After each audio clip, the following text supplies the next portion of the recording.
Well, we want to say good morning to U.S. Senator Chris Coons. How are you this morning?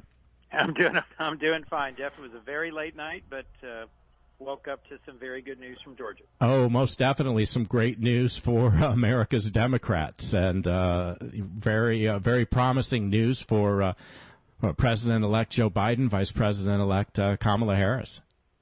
Indeed. The main thing that this means immediately, Jeff, is that the men and women he has nominated to serve in his cabinet, a very skilled, experienced, and diverse group, will now get prompt confirmation hearings. One of the things I've been working with the transition on in recent weeks is trying to get Republican senators to meet with his nominees and to schedule hearings.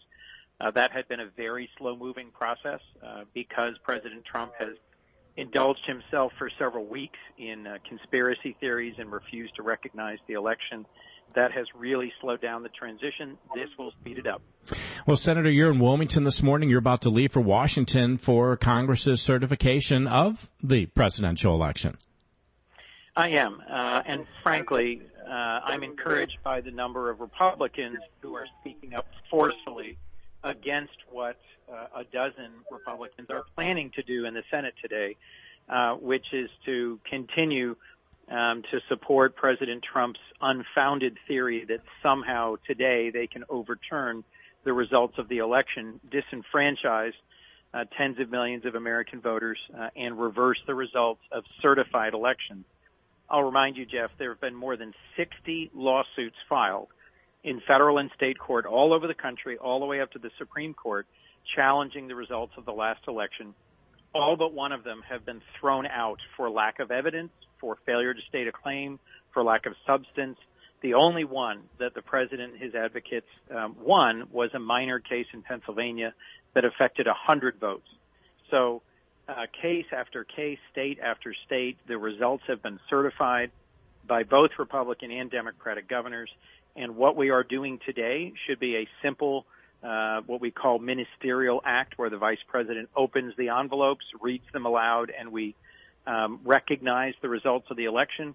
It may instead be a very long day and night as Republicans, in a last-ditch effort, attempt to do something that they really can't do, which is to use today to overturn the results of the election. You know, President Trump, he tweeted sometime during the middle of the night that if Vice President Mike Pence comes through for us, we will win the presidency. He says that Mike can send it back. Well, just think about that for a second, Jeff. If that were true, if all it took to overturn the results of an election was for the vice president to sit there on the day that we opened the Electoral College results and declare them wrong and declare the current president to have been reelected, why would we ever bother having an election? Sure. Because the current president's vice president could simply declare him president whenever he felt like it. That's not how the system works. And hard-eyed conservative partisans like Mitch McConnell, Pat Toomey, Mitt Romney, Republicans of different stripes from different states, but all serious Republicans, have all recognized that the vice president has no such power, that President Trump is misleading his followers, and that it is inevitable that the result will be on the 20th of January, later this month, Joe Biden will be sworn in as the next president. And Congress is set to meet today at 1 o'clock. Correct. It should be an interesting and a very long and a difficult day. This is not a good day for our republic in terms of the example being set by more than 100 House Republicans and more than a dozen Senate Republicans. And I hope the outcome in Georgia yesterday is a chastening reminder to them that for candidates in the middle of a raging pandemic, when millions of Americans are on unemployment or facing eviction, what they're really looking for is not divisive conspiracy theories, but for us to work together and deliver the results the American people need. And you'll be arriving in D.C. in just a couple of hours amongst protesters. Yes, there may be thousands of protesters today. The president has suggested he's going to speak to them on the ellipse. And, look, I respect the First Amendment. Folks have a right to come and express their concerns, their opinions, to petition the government for redress of their grievances, as our Constitution says. But that's not going to change today's result. Not at all. And congratulations to you on your swearing in this week as well. Thanks, Jeff. It's an honor and a blessing to be sworn in again with my family. This year, it was a somewhat different ceremony because the number of guests was very limited. We were masked both in the Senate and in the old Senate chamber.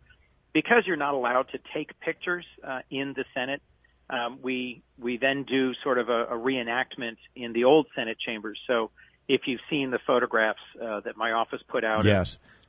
Vice President Mike Pence and my wife and me, we're in the bright red historic old Senate chamber, which is much smaller, but it's also a place where it's okay to take pictures. And but you could see we were still standing 6 feet apart. And, sure.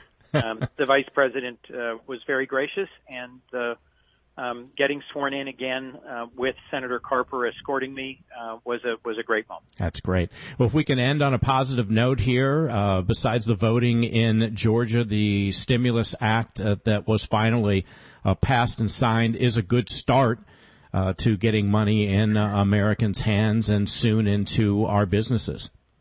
It is. It took us far too long to pass it. We should have done this 6 months ago, but I am grateful that at the end of last year, finally President Trump relented and signed the bill, and that means that there's close to $300 billion in new assistance going out to small businesses and nonprofits. It's being targeted and prioritized for smaller businesses, particularly those that suffered the biggest losses.